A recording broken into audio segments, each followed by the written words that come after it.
Hey, it's Stratus here, and I got another Call of Duty World War II weapon history video for you today. And today it is the Waffe 28. And yes, I pronounced that right. I took 3 years of German during high school, so I know a little bit about speaking German. It is not the Waffe 28, it is the Waffe. You pronounce a W as a V, Waffe. Also, the E is kind of has a little sound at the end. But anyways, the Waffe 28 is based off of the MP18 from that was originated in World War I. The Waffe 18 is just a later iteration of the MP18. It was just a redesign in 1928. So we'll be starting off talking about the MP18, and it will move on to the Waffe or MP28 in part of the MP18 history, because you gotta start with MP18 to be able to get to the MP28 or the Waffe 28. So here we go. The MP18 was manufactured by Theodor Bergmann. Albeitung Waffenbau was the first submachine gun used in combat.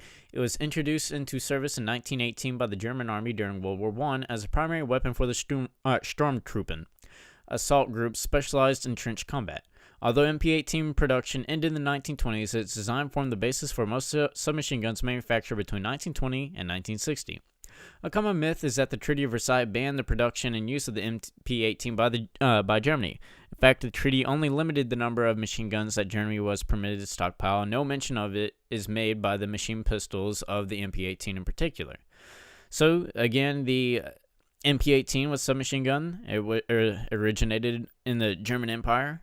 The MP18 was in service from 1918 to 1945 in Germany. It was used in World War I, the Second Sino-Japanese War, the Chaco War, the Chinese Civil War, World War II, and the Spanish Civil War. The designer was Hugo Schmeisser. It was designed in 1916, manufactured again by Bergmann Waffenfabrik and Kindau Ironworks. I guess that's how you pronounce it. And it was produced from 1918 to the mid-1920s. The weight of it was 4.18 kilograms or 9.2 pounds. The cartridge, it fired 3 different types of bullets: the 9x19mm Parabellum, the 7.63 by 25mm Mauser, and then the 7.65 by 21mm Parabellum.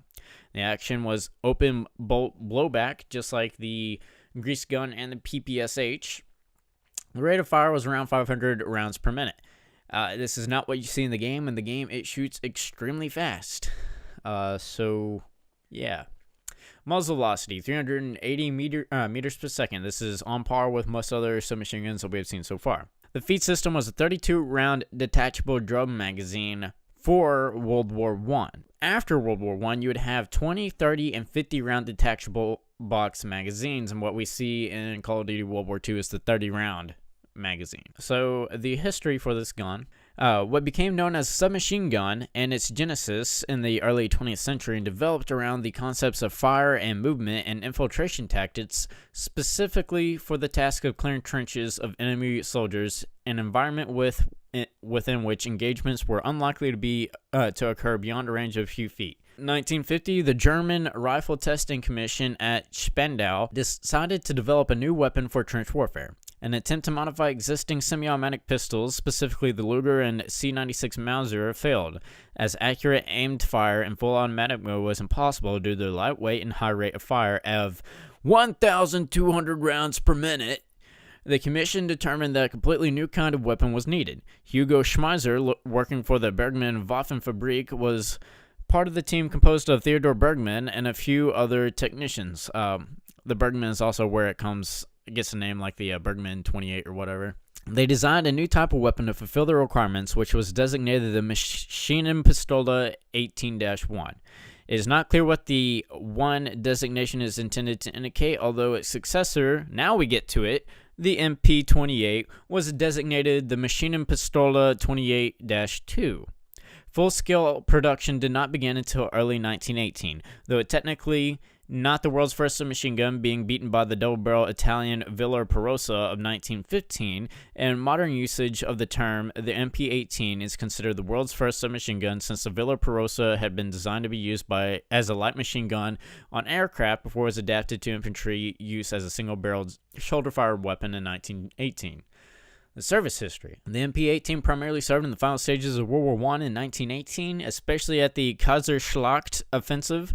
At least 5,000 MP-18-1s were built and used during World War I based upon observed serial number ranges of captured weapons. However, it is possible that up to 10,000 were built for the war. The MP-18 proved to be an excellent weapon. Its concept was proven well in trench fighting. The basic design directly influenced later submachine gun designs and showed its superiority over the regular infantry rifle in urban, mobile, and guerrilla warfare. The MP-18 served the German police and paramilitary forces after the end of the war. It is widely used in combat for the Freikorps von Epp against the Spartacus League in Bavaria and other Freikorps in Berlin, where its efficiency in urban combat was demonstrated.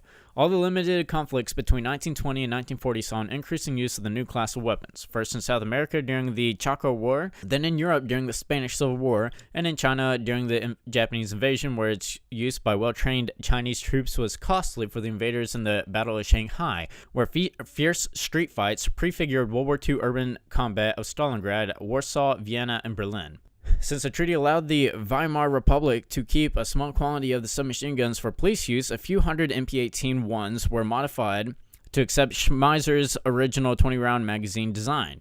This modification, conducted by the Hainau Waffenfabrik, required removal of the existing magazine well collar and replaced with a different one. These magazines were overstamped with the date 1920 on the receiver and the magazine well to show that they were legitimate weapons owned by the Weimar Republic and not war bringbacks or clandestine weapon. Bergmann sold the license of the MP-18-1 to SIG Switzerland. The Swiss-made model was known as the SIG Bergmann 1920. It existed in a 30 caliber Luger, 9mm Parabellum, and 7.63mm Mauser. The Bergmann MP-18-1 represents a milestone both in terms of armament technology and warfare tactics. It opened the way for a whole new class of weapons and triggered the research for lighter automatic firearms to be used by mobile troops. Its first direct competitors did not see service in World War I, but most of them saw in all the limited conflicts taking place in the interwar period. So the evolution of the gun. The Chinese produced a modified MP-18 in Tsingtao, I guess is how you pronounce that, with the extensive Heinrich Vollmer.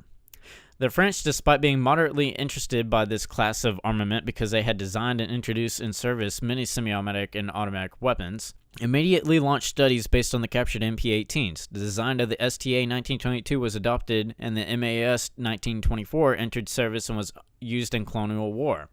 The French MAS-35 and MAS-38 derived from one of the many prototypes of the immediate post-war.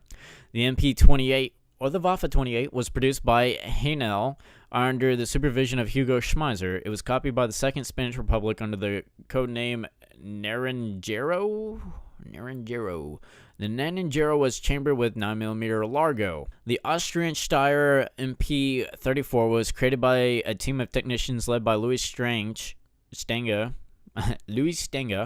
who designed a submachine gun for the Rheinmetall in 1919 and used Bergmann's MG-15 to design the MG-30.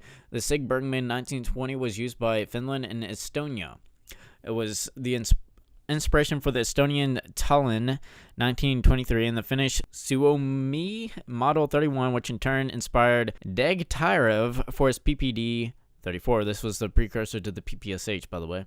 Emil Bergmann, Theodore Bergmann's son, designed the MP-32 that evolved into the MP-34 as adopted by Denmark before to receive the MP-35 name when adopted by the Naskent Wehrmacht in 1935. The submachine gun is often mistaken with the Mitraillette 34, an MP-28 made in Belgium by Pieper Bayard, former Bergmann licensed manufacturer, or with the MP-34 by the Steyr. It is easy to identify the Bergmann MP-32, 34, 35, or its final version 35-1, since the cocking lever works exactly like a rifle bolt. So as you can see, there is many variants of this gun. The MP-28 is a variant of the MP-18. It basically has the exact same design. It's just the biggest difference is the magazine. Instead of having a straight magazine with like a big round drum on the end of it, it's just a stick magazine. That's really the only difference. It might have changed weight or whatever like that, but it's basically the exact same gun. Oh, interesting thing also, by the way, is that the British Sten, which we will be talking about later since it's a DLC weapon, the British Sten was based off of the MP28.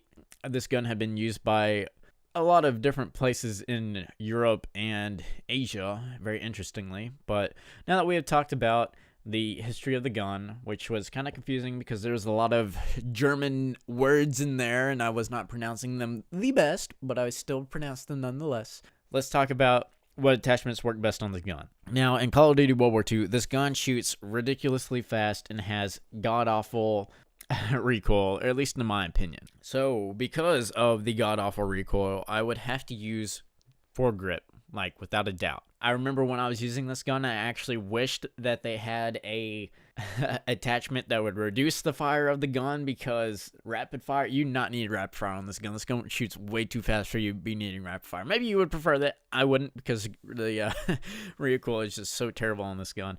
I feel like this is probably one of the worst, if not the worst, submachine gun in Call of Duty World War II, just because it shoots so fast and it's so inaccurate. So I would recommend foregrip, and I don't know, it's really hard to come up with the second one. Maybe extended mag so you can get more ammo, since you're going to be missing a lot of it. Maybe you may not like the sights, so you might want some sights on there. I felt the sights were okay, it's just the recoil was so bad it didn't really matter. You might want advanced rifling, so that way on the off chance that your bullets do hit the target, they can do more damage further. Really, that's about it. Steady aim might be good. I mean, I felt like sometimes it was easier to just hip fire the gun than it was to actually aim it. They really did kind of bad with this gun, in my opinion, when putting it in the game, because it only has a fire rate of 500 rounds per minute.